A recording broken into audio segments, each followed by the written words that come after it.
Hello दोस्तों, स्वागत है एक बार फिर आपका आपके अपने YouTube channel NV e learning में। तो आज हम इस वीडियो में कक्षा 10वीं के सामाजिक विज्ञान के प्रैक्टिस पेपर को लेकर आए हैं कुछ, जो कि दिल्ली सरकार ने जारी किया है बोर्ड की तैयारी के लिए बच्चों के लिए। तो इस पेपर में से बहुत सारे क्वेश्चन आने की संभावना है, तो वीडियो को अंत तक देखें। वीडियो पसंद आती है तो लाइक और शेयर जरूर करें। जो साथी पहली बार जुड़े चैनल को सब्सक्राइब करेंगे। तो सबसे पहले कुछ इंस्ट्रक्शन है वो आपको बता दूँ परीक्षा के लिए। परीक्षा आपका 90 मिनट की होगी बेटा, 40 अंक मिलेंगे आपको। ठीक है, कुल 60 प्रश्न होंगे बेटा। प्रश्न पत्र में 4 खंड होंगे, 60 प्रश्न होंगे, का खा गा में बटे होंगे। तो एक बार समझ लो किस सेक्शन में से या किस खंड में से कितने प्रश्न करने हैं। तो खंड का में 24 प्रश्न होंगे बच्चों, आपको 20 हल करने हैं। खंड का में 22 प्रश्न होंगे, इसमें 18 हल करने हैं। खंड गा में 12 होंगे, 10 हल करने हैं। और 2 जो मानचित्र वाले प्रश्न हैं वो तो करने ही करने हैं, यानी कुल मिला के 50 प्रश्न आपको देने हैं। हर प्रश्न 0.8 मार्क्स का होगा। अगर इसको 50 से मल्टीप्लाई करेंगे तो 40 अंक बनेंगे, यानी 40 अंक का पेपर है। कोई नेगेटिव मार्किंग नहीं है, तो पेपर को ध्यान से करें और इस वीडियो को ध्यान से देखें ताकि आपको जो इंपॉर्टेंट क्वेश्चन है वो लर्न हो जाए और जिसकी तैयारी पूरी हो चुकी है उसकी रिवीजन हो जाए। शुरुआत करते हैं पहले प्रश्न से। तो बेटा प्रश्न नंबर 1, सेक्शन ए करने पहले। निम्नलिखित में से कौन सा विकास के स्तर पर संसाधनों का वर्गीकरण नहीं है? विकास के स्तर पर पूछा गया है। ठीक है, विकास के स्तर पर कौन सा नहीं है? सामुदायिक। ये तो उसकी उपस्थिति के स्तर पे राष्ट्रीय, अंतर्राष्ट्रीय, सामुदायिक। तो विकास के स्तर पर ये नहीं है। तो कौन कौन सा है विकास के स्तर पर? संभावी, विकसित और भंडार, ये तीनों विकास के स्तर पर है। तो क्वेश्चन को ध्यान से पढ़ेंगे, इससे पूछा कि कौन सा नहीं है। D is the right answer. प्रश्न नंबर 2 की ओर बढ़ते हैं। झूम कृषि को पश्चिमी घाट में किस नाम से जाना जाता है? ये आपको बुक में भी आराम से इजीली मिल जाएगा, जो होते हैं ना सपोर्ट मटेरियल का प्रयोग करेंगे तो उसमें भी मिल जाएगा। तो झूम कृषि को पश्चिमी घाट पे कुमारी नाम से जाना जाता है। सी इज द राइट आंसर। आपको प्रश्न को ध्यान से देखना है बेटा, उसको समझना है और उत्तर को लर्न कर लेना है। गलत वाले ऑप्शन को पढ़ने की आवश्यकता नहीं है, क्योंकि गलत वाले ऑप्शन चेंज भी हो सकते हैं। प्रश्न नंबर 3, निम्नलिखित में से कौन सी एक रोपण कृषि का उदाहरण है? रोपण कृषि क्या होती है बेटा? जो बहुत बड़ी मात्रा में उगाई जाती है। तो उदाहरण है सॉरी। निम्नलिखित में से कौन सी एक रोपण कृषि का उदाहरण है? तो तीनों खेती उदाहरण है बेटा। चाय की बड़ी मात्रा में खेती की जाती है, कॉफी की जाती है और रबड़ की। रोपण कृषि को व्यापारिक फसलें भी कहा जाता है। तो इनकी बहुत अधिक मात्रा में खेती की जाती है, इसलिए इनको रोपण कृषि कहा जाता है, उपरोक्त सभी। प्रश्न नंबर 4 की ओर बढ़ते हैं। निम्नलिखित में से किस फसल को तैयार होने में लगभग 1 वर्ष का समय लगता है? 1 साल का टाइम लगता है किस फसल को तैयार होने में? तो गन्ना is the right answer. A is the right answer कि गन्ने को तैयार होने में 1 वर्ष का समय लगता है। प्रश्न नंबर 5 की ओर बढ़ते हैं बेटा। निम्नलिखित में से चाय का सबसे बड़ा उत्पादक देश कौन सा है? कौन सी कंट्री चाय का सबसे ज्यादा प्रोडक्शन करता है वो आपको बताना है। तो वो है चीन। चा से चीन, चा से चाय। तो चाय का उत्पादन चीन में सबसे अधिक मात्रा में होता है। B is the right answer. प्रश्न नंबर 6 की ओर बढ़ते हैं। निम्नलिखित में से कौन सी एक रेशेदार फसल है? रेशेदार जिसके रेशे जैसे होते हैं, तो वो आपको बताना है कौन सी है बेटा। वो है कपास भी है, जूट भी है, सन भी है। D is the right answer. तो रेशे जिसके रेशे होते हैं, रेशे से धागा बनता है, धागे से फिर कपड़े या थैला बनाया जाता है। तो कपास से भी बनते हैं, जूट से भी, सन से भी। D is the right answer. प्रश्न नंबर 7 बेटा। निम्नलिखित में से किस आंदोलन को रक्तहीन क्रांति का नाम दिया गया? यानी कि बिना रक्त के, इस क्रांति में रक्त मतलब कहीं भी खून खराबा नहीं हुआ, तो किस क्रांति को रक्तहीन क्रांति कहा जाता है? तो सही उत्तर है बेटा भूदान, ग्राम दान, यानी जमीन को दान देने वाला जो क्रांति हुई थी।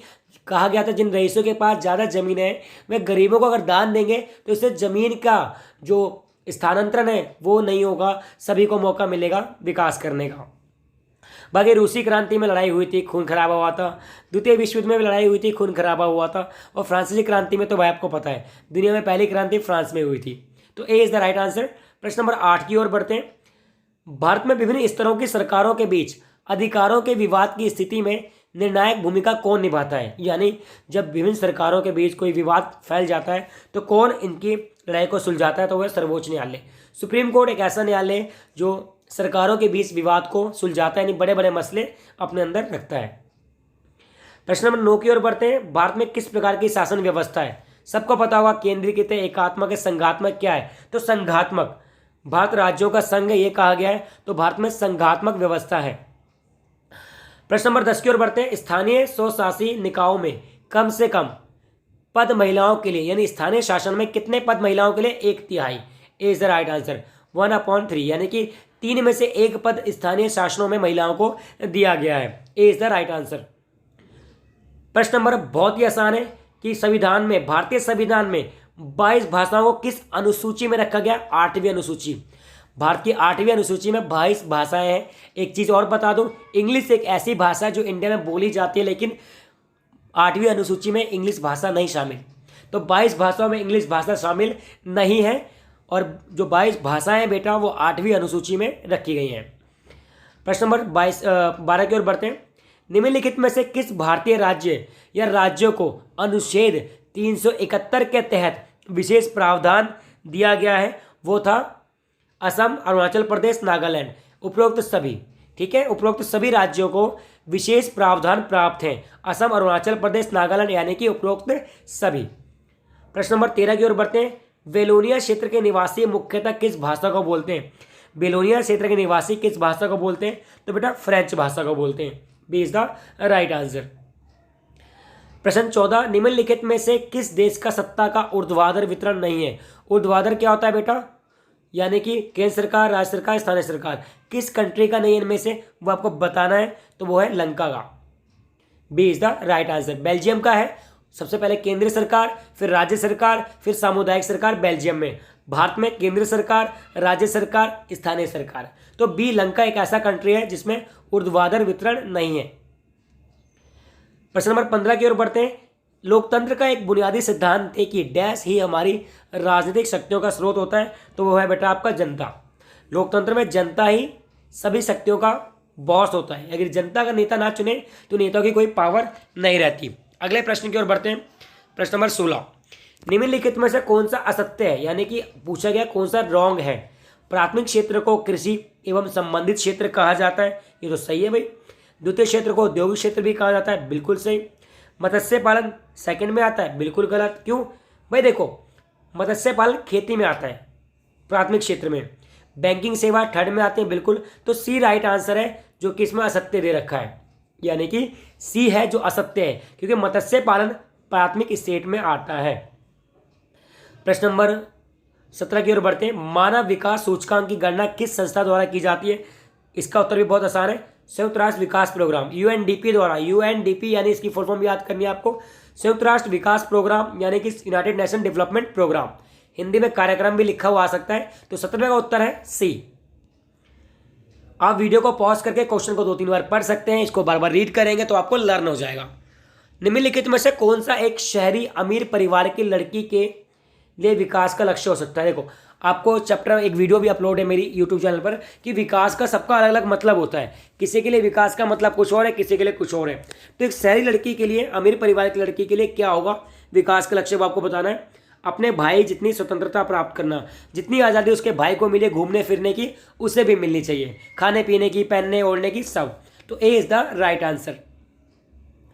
प्रश्न नंबर 19 की ओर बढ़ते हैं। निम्नलिखित में से कौन सा तृतीय क्षेत्र का उदाहरण है? थर्ड स्टेट का उदाहरण बताना है आपको कौन सा है, तो वो है संचार, बैंकिंग, परिवहन। D is the right answer. D is the right answer. प्रश्न नंबर 20 की ओर बढ़ते हैं। सुदीप को बिना उचित कारण बताए नौकरी से नहीं हटाया जा सकता, बताइए वह किस क्षेत्र में काम करता होगा? वह संगठित क्षेत्र में। भाई कोई जॉब होगी गवर्नमेंट वगैरह, जब भी तो उसको बिना वजह हटा नहीं सकते, प्राइवेट में तो हटा देंगे बिना वजह। B is the right answer. प्रश्न नंबर 21, इनमें से कौन सा विचार जोसेफे मैत्सिनी का नहीं था? कौन थे ये एक क्रांतिकारी थे, यंग इटली यंग यूरोप नामक संस्था बनाई थी इन्होंने।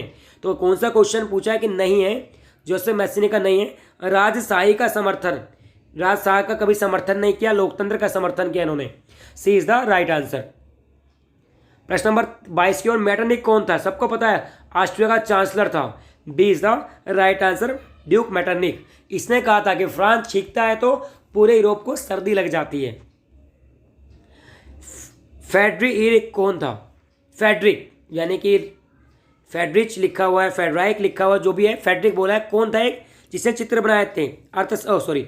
फेडरिक कौन था बेटा? हाँ बिल्कुल, अर्थशास्त्री था, इकोनॉमिक्स था बेटा वो। सर यू फेडरिक था, फेडरिच है, तो ये कौन था? अर्थशास्त्री था। आगे बढ़ते हैं। प्रश्न नंबर 24, निम्नलिखित में से किस चित्रकार ने जर्मेनिया का चित्र बनाया? तो जर्मेनिया का चित्र किसने बनाया था? फिलिप वेट ने। फिलिप वेट ने जर्मेनिया का चित्र बनाया, जो जर्मनी राष्ट्र का रूपक था। और मरियान किसकी थी? फ्रांस की। आगे बढ़ते हैं। किसने कहा था मैस्सिनी हमारी सामाजिक व्यवस्था का सबसे खतरनाक दुश्मन है? किसने ये वर्ड कहे थे? आपको बताना है। सही उत्तर है बेटा ड्यूक मेटरनिक। ड्यूक मेटरनिक ने किसको कहा था? मैस्सिनी। मैस्सिनी कौन था? यंग इटली यंग यूरोप वाला, यंग इटली यंग यूरोप वाला क्रांतिकारी। इसने कहा था कि ये मैस्सिनी हमें जीने नहीं देगा, हमारी सामाजिक व्यवस्था का खतरनाक दुश्मन है। तो 25वें का ए सही उत्तर है। 26वां प्रश्न देखेंगे। निम्नलिखित में से कौन सा कथन इटली के एकीकरण के विषय में संबंधित नहीं है, यानी इटली से नहीं जुड़ा हुआ? हम सारे ऑप्शन पढ़ेंगे। पहला, जेसु मैत्सिनी ने अपने लक्ष्य की प्राप्ति के लिए खुफिया संगठन बनाए, बिल्कुल यंग इटली यंग यूरोप। प्रधानमंत्री कावूर ने इटली संघ की स्थापना के लिए आंदोलन का नेतृत्व किया, यह भी सही है। 1861 में विक्टर एनुअल द्वितीय ने स्वयं को इटली का राजा घोषित किया, सही है। तो D is the wrong answer, यानी डी संबंधित नहीं है कि ऑटो वॉन बिस्मार्क इटली का, वो जर्मनी का था ऑटो वॉन बिस्मार्क। ठीक है बेटा, D is the right answer. प्रश्न नंबर 27 की ओर बढ़ते हैं। निम्नलिखित में से कौन सा कथन 1804 के नेपोलियन नागरिक संहिता के संदर्भ में सत्य है, राइट है? ये बताना आपको राइट कौन सा है। तो ऑप्शन देखते हैं, आगे भी ऑप्शन है बेटा। इसने जन्म पर आधारित विशेष अधिकार को समाप्त किए, नेपोलियन ने, बिल्कुल सही। इसने प्रशासनिक विभाजन को आसान बनाया, ये भी सही है। संचार व्यवस्था में सुधार किया गया, ये भी सही है। और ये सारी संहिता फ्रांसीसी नियंत्रण के जो भी अंडर कंट्री आती थी, स्टेट आते थे, उन पर लागू किया गया, सही है। तो डी राइट आंसर होगा बेटा कि सारे ही कथन सही हैं। और ये भी याद कर लो, इनमें से कोई आ जाए कि कौन सा नहीं है, तो वो अगर आपको 4 पता होंगे तो जो नहीं वाला वो आराम से ढूंढ सकते हो। प्रश्न नंबर 28, बताइए निम्नलिखित में से कौन सा कथन सत्य है? सत्य बताना है बेटा, ठीक है। हैब्सबर्ग साम्राज्य में इतावली समाज विभिन्न राजवंशों में बटा हुआ था, बिल्कुल सही है। जेसु मैत्सिनी ने एकीकृत इतावली गणराज्य के लिए एक कार्यक्रम की रूपरेखा रखी, बिल्कुल सही है। जेसु मैत्सिनी ने यंग इटली नामक संस्था बनाई, ये भी सही है। इनेमल विक्टोर इटली का राजा बना, ये भी सही है। सारे सही है, D is the right answer. ठीक है बच्चों, प्रश्न नंबर 29 की ओर बढ़ते हैं। सही मिलान करना है आपको, सही कौन सा है? बिस्मार्क इटली नहीं, जर्मनी। मैस्सिनी जर्मनी, ये भी गलत है। Duke Metternich Austria, D is the right answer. ठीक है, ड्यूक मेटरनिक कहाँ का राजा था, कहाँ का बंदा था? ऑस्ट्रिया का मेटरनिक था। ड्यूक मेटरनिक ऑस्ट्रिया के थे, D is the right answer. गलत पहचान करो, उसमें लिखा था सही पहचान करो, इसमें गलत पहचान करो। कर लेंगे जी बिल्कुल। तो जैव देखो, जैव धातु में जान होती है, होती है नहीं होती ना? तो सी इज द राइट आंसर, 30 का सी। चलो भाई, निम्नलिखित में से कौन सा मरुस्थलीय मिट्टी के संदर्भ में सही है? मरुस्थलीय मिट्टी कैसी होती है आपको ये बताना है। लाल भूरे रंग की होती है, बिल्कुल। रेतीली, भाई मरुस्थल में रेत तो होता ही है। शुष्क जलवायु, उच्च तापमान के कारण जल वाष्पन की दर अधिक, तो सभी कथन सत्य हैं, D is the right answer.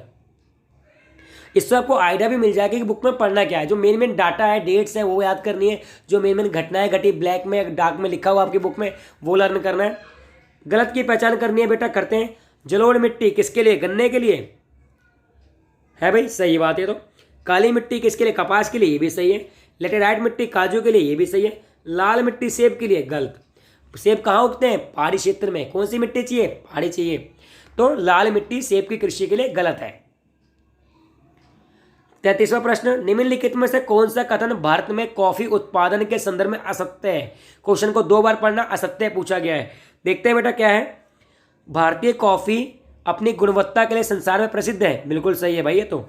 बाबा बूदन की पहाड़ियों में इसका उत्पादन होता है, ये भी सही है।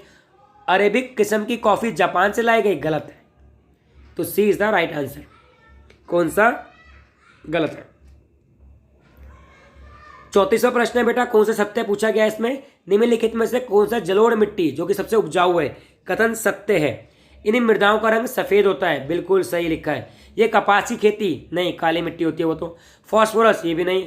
अधिक उपजाऊ होती है, भाई उपजाऊ तो होती है, लेकिन अब इन मिट्टी का रंग सफेद भी होता है। तो क्या करें, जब 2 ऑप्शन ऐसे आ जाता है तो क्या करते हैं ऐसे में? तो हम A is the right answer. Diesel किस प्रकार का संसाधन है? डीजल अनवीकरणीय है बेटा, एक बार खत्म तो खत्म, जय माता दी। अब आपको ये वाले क्वेश्चन ध्यान से समझने, ये मैं इसलिए आपको स्पेशल फोकस करूंगा इस क्वेश्चन में। क्या होता है बेटा, दो लाइनें होती हैं, एक संकल्पना एक कारण। संकल्पना कारण में अंतर क्या होता है कि पहले हम एक लाइन पढ़ेंगे और दूसरी लाइन पढ़ेंगे, दूसरी लाइन का जो संबंध पहली लाइन से पाया गया तो ए आंसर बनता है। देखो पहले तो पता लगाना, दो लाइनें लिखी हैं संकल्पना कारण सही है तो भाई ये दोनों ऑप्शन बनेंगे ए और बी, क्योंकि इसमें लिखा है कारण और संकल्पना दोनों सही हैं। अब ए बी में से चूज कैसे करेंगे कि अगर ये वाला पहले वाले से जुड़ा हो तभी। चलो देखते हैं क्वेश्चन को, समझ जाएंगे कि देश के आर्थिक विकास के लिए सतत पोषणीय विकास की आवश्यकता है। बिल्कुल सही लिखा है, पहले तो हम सही मारेंगे इसको। सतत पोषणीय विकास ये सुनिश्चित करता है कि उत्पादन प्रक्रिया पर्यावरण के अनुकूल हो, ये भी सही है। अब देखो देश के आर्थिक विकास के लिए किसकी आवश्यकता है, सतत पोषणीय विकास की। और दूसरी लाइन भी किससे शुरू होती है कि सतत पोषणीय विकास सुनिश्चित करता है कि उत्पादन प्रक्रिया में पर्यावरण के अनुकूल हो। यानी दोनों पॉइंट सही है, लेकिन दूसरा पॉइंट कारण ए वाले का व्याख्या कर रहा है, तो A is the right answer. A is the right answer. तो ऐसे समझना, ध्यान से पढ़ना इस क्वेश्चन को, 4-5 क्वेश्चन ऐसे ही आएंगे। अगले क्वेश्चन की ओर बढ़ते हैं। मत्स्य पालन का कार्य प्राथमिक क्षेत्र में आता है, बिल्कुल सही। मत्स्य पालन सीधे प्राकृतिक संसाधनों पर निर्भर करता है, ये भी सही। तो दोनों मत्स्य से जुड़े हुए ना बेटा, दोनों आपस में जुड़े हुए हैं, तो A is the right answer. कि दोनों तो सही है ही, हमने देख लिया पहले ही, लेकिन जो कारण है वो ए को बताता है आगे। प्रश्न नंबर 38, श्रीमान जय एक काल्पनिक देश पालमपुर के निवासी हैं। याद है पालमपुर की कहानी, ये एक विकसित देश है। निम्नलिखित में से कौन सी एक उनके देश की विशेषता है। अच्छा इसमें गांव नहीं विकसित देश बोला है, तो एक विकसित देश की विशेषता क्या होती है देखते हैं। क्वेश्चन नंबर 38, तो औद्योगिक यानी कि औद्योगिकरण की तीव्र रफ्तार, भाई बहुत सारी इंडस्ट्री होगी, बिल्कुल विकसित है। तो उच्च शिशु मृत्यु दर, क्या उच्च शिशु मृत्यु दर होगी, नहीं, वहाँ बच्चे ज़्यादा मरेंगे, नहीं मरेंगे। उच्च मानव विकास यानी ह्यूमन इंडेक्स ज़्यादा होगा, अच्छा होगा। उच्च सकल घरेलू उत्पाद जीडीपी अच्छा होगा, बिल्कुल अच्छा होगा। तो भाई पहला तीसरा चौथा सही है, कहाँ है भाई, C is the right answer. C is the right answer. तो ऐसे करना, आराम से करना, क्वेश्चन को ध्यान से समझना है, जल्दबाजी बिल्कुल नहीं करनी, क्योंकि 10वीं के मार्क्स के बेस पे आप 11th में कॉमर्स साइंस आर्ट्स ले सकते हो। क्वेश्चन नंबर 39, निम्नलिखित में से किस कानून द्वारा भारत सरकार ने 2005 में ग्रामीण क्षेत्रों में 100 दिन का रोजगार सुनिश्चित किया। महात्मा गांधी रोजगार गारंटी अधिनियम, मनरेगा। मनरेगा, ठीक है बेटा, 2005 में इसको डेवलप किया गया और कहा गया कि ग्रामीण क्षेत्रों में एक परिवार के किसी एक सदस्य को कम से कम 100 दिन का रोजगार तो मिलना ही चाहिए। महात्मा गांधी राष्ट्रीय रोजगार गारंटी कानून, ठीक है। आगे बढ़ते हैं। प्रश्न नंबर 40, निम्नलिखित में से किन कारणों से तमिल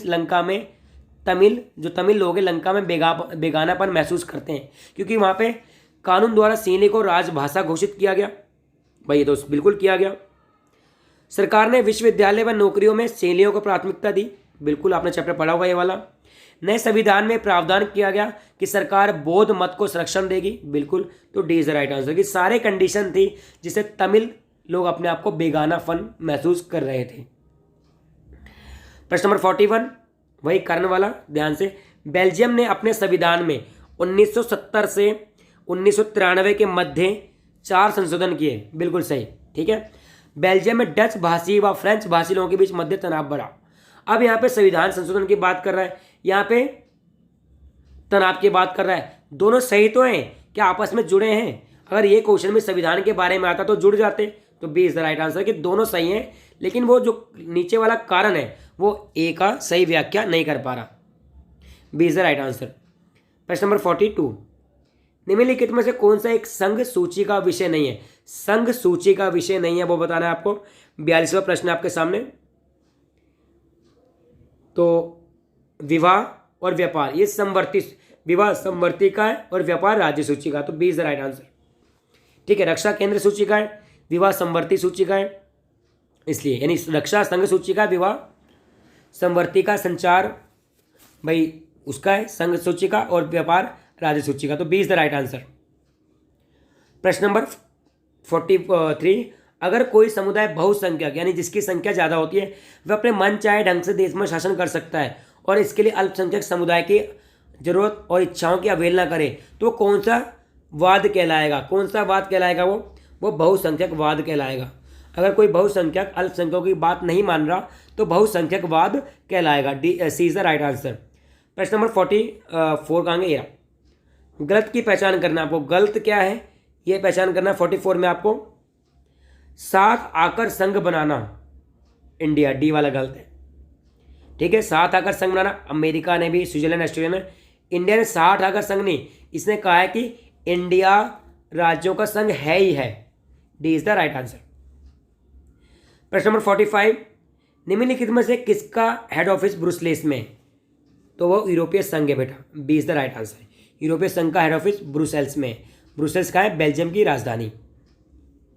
प्रश्न नंबर 46 बेल्जियम में संस्कृति, शिक्षा, भाषा जैसे मसलों पर फैसला लेने का अधिकार किस सरकार को जाता है? सामुदायिक सरकार। सी इज द राइट आंसर। प्रश्न नंबर, अब सी सेक्शन में आ गए। आपको इस डाटा में से उत्तर निकालने हैं। चलो देखो बेटा, हरियाणा में शिशु मृत्यु दर 30 है, केरला में 10, बिहार में 35। कहाँ ज़्यादा है? बिहार में। साक्षरता दर केरला में ज़्यादा है, बिहार में ये भी कम है। और निवल उपस्थिति यानी स्कूल में उपस्थिति कितनी है? केरल में ज़्यादा है। चलो क्वेश्चन देखते हैं। इनमें से किस राज्य में माध्यमिक स्तर पर स्कूल जाने वाले बच्चों का अनुपात सर्वाधिक है? तो भाई बताओ क्या है? सबको आंसर दिख रहा है सामने, क्या है? केरल में। क्यों? देखो ना भाई, सामने दिख रहा है ना आपको, ये देखो मैप को। ये पढ़ाई के बारे में, कितने बच्चे स्कूल जाते हैं। ठीक है, ये शिशु मृत्यु दर, ये साक्षरता दर। अगला प्रश्न, इनमें से कौन सा राज्य सबसे अधिक साक्षर है? केरल। इनमें से किस राज्य में शिशु मृत्यु दर खराब है? बिहार में। केरल की साक्षरता दर कितनी है? 94 है। बस 4 नंबर फ्री के आपके। अरे अच्छा, और भी हैं? अरे बढ़िया। फिर तो इनमें से किस राज्य में माध्यमिक स्तर पर स्कूल जाने वाले बच्चों का अनुपात कम है? हम दोबारा देखेंगे इसको। बिहार का। तो बेटा किसका कम है? बिहार का। हरियाणा की साक्षरता दर कितनी है? लो जी देख लेते हैं अभी। हरियाणा की है भाई कितनी? 82% है। तो कुछ क्वेश्चन, 5-6 क्वेश्चन तो आपके ईओ चुटकी में हो जाएंगे। ठीक है, आगे बढ़ते हैं अगले टॉपिक की ओर। अच्छा, ये अनुच्छेद पढ़ेंगे। राष्ट्रवाद की पहली अभिव्यक्ति 1789 फ्रांस की क्रांति में हुई। फ्रांसीसी क्रांति से जो राजनीतिक संवैधानिक बदलाव हुए उनमें प्रभुसत्ता, राजतंत्र से निकलकर, देखो पहले वहाँ पे राजतंत्र था, रूढ़िवाद था। अब 1789 क्रांति के बाद नागरिकों के समूह में हस्तांतरित हो गई। क्रांति की घोषणा के अनुसार अब लोगों द्वारा राष्ट्र का गठन होगा। रोज मतलब लोग ही राष्ट्र बनाएंगे, उसका भविष्य तय करेंगे। 19वीं सदी के दौरान राष्ट्रवाद एक ऐसी ताकत बनकर उभरा जिसने यूरोप के राजनीतिक मानसिक जगत में भारी परिवर्तन ला दिया। इन परिवर्तनों से यूरोप के बहुराष्ट्रीय वंशीय साम्राज्यों के स्थान पर राष्ट्र राज्यों का उदय हुआ। राष्ट्र राज्यों न केवल उसके शासकों बल्कि अधिकांश नागरिकों में एक साझा पहचान का भाव हुआ। यानी कि दुनिया में पहली बार राष्ट्रवाद की अभिव्यक्ति कहाँ हुई थी? फ्रांस की क्रांति में। यूरोप में कहाँ हुई थी? फ्रांस की क्रांति में। तो फ्रांस की क्रांति कब हुई बेटा? 1789 में। फ्रांसीसी क्रांति का परिणाम क्या था? गणतंत्र की समाप्ति? नहीं, राजतंत्र की समाप्ति। B is the right answer. पहले 53 का सी, 52 और 54 का बी। आगे बढ़ते हैं। राष्ट्रवाद की स्पष्ट अभिव्यक्ति किस क्रांति से हुई? फ्रांस की क्रांति से हुई। फ्रांस की क्रांति की घोषणा थी क्या होगा? कि राष्ट्र का गठन जनता द्वारा होगा। किसके द्वारा होगा? जनता द्वारा। सी इज द राइट आंसर। निम्नलिखित में से किसके कारण यूरोप में राष्ट्र राज्यों का उदय हुआ? किसके कारण? राष्ट्रवाद के कारण। ठीक है, राष्ट्रवाद एक ऐसी फीलिंग है जिससे नए नए राष्ट्र बने। अब ये 2 प्रश्न है बेटा, और 58वां प्रश्न रह गया भाई। कहाँ रह गया?